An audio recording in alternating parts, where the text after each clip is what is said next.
الوفا news, رہے خبروں سے باخبر۔ جی ناظرین، میں ہوں ثاقب صدیقی، آپ دیکھ رہے ہیں الوفا نیوز کراچی۔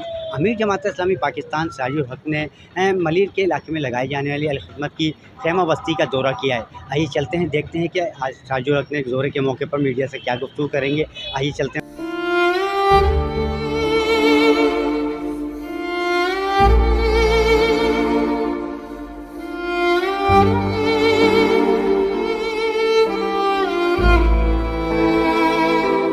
ان کے اولاد کے لیے، ان کے روشن مستقبل کے لیے دعائیں خیر کرتا ہوں۔ محترم صحافی حضرات، اس وقت ہم سب ایک آزمائش سے دوچار ہے۔ وہ لوگ بھی آزمائش میں ہیں جن کے گھر بہہ گئے، جن کے فصلیں تباہ ہو گئے، جو اپنے گھر سے محروم ہو گئے، وہ لوگ بھی متاثر ہے اور آزمائش سے دوچار ہے۔ میں لگ جائے، آپ کا اپنا بھی فرض بنتا ہے کہ جو کچھ پاکستان کے ساتھ ہے، ہم کوئی غریب ملک نہیں ہے۔ پاکستان ایک بہت بڑا ملک ہے، باوسائل ملک ہے، اور اس میں کروڑ پتی نہیں، تو انشاءاللہ تعالی ان کی عزت میں بھی اضافہ ہوگا، اور ان کو دل کا سرور بے اعتمادی ہے وہ اطمینان میں تبدیل ہوگا۔ اس لیے اثاثے سامنے آ گئے ہیں۔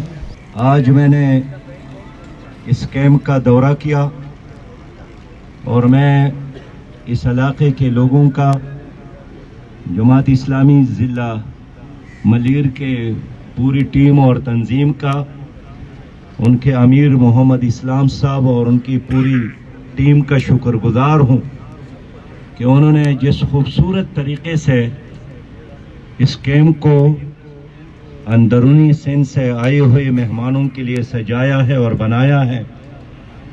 اپنے خوبصورت بچوں کو دیکھ کر ان کے چہروں پر اپنے گھر چھوڑنے کا کوئی اثر میں نے نہیں پایا۔ اتنا یہاں ان کو محبت ملی ہے، یہاں ان کو والدین کی طرح شفقت ملی ہے، اور یہاں مقامی جماعت نے ان کو ہر طرح کی سہولتیں دینے کا جو عزم، ارادہ اور کوشش شروع کی ہے، الحمدللہ یہ جماعت اس میں کامیاب ہو رہی ہے۔ جی ناظرین، ہم نے آپ کو سراج الحق کی جو میڈیا سے گفتگو وہ بھی سنوائی۔ ان کا یہی کہنا تھا کہ 150 سے زائد جو ہے خیمے لگائے گئے ہیں الخدمت کی جانب سے، اور 1000 سے زائد جو ہے رضاکار جو ہے پورے ملک کے اندر جو سیلاب متاثرین ہیں ان کی بحالی کے لیے مصروف عمل ہیں۔ میں آپ کو جو واضح کرتا چلوں کہ سراج الحق کی جانب سے یہی کہا گیا تھا کہ ادارہ نور الحق کو جو ہے مرکز بنایا گیا ہے سیلاب متاثرین کی بحالی کے لیے، جو امداد جمع کی جا رہی ہے، جو کھانے بنائے جا رہے ہیں، اور جو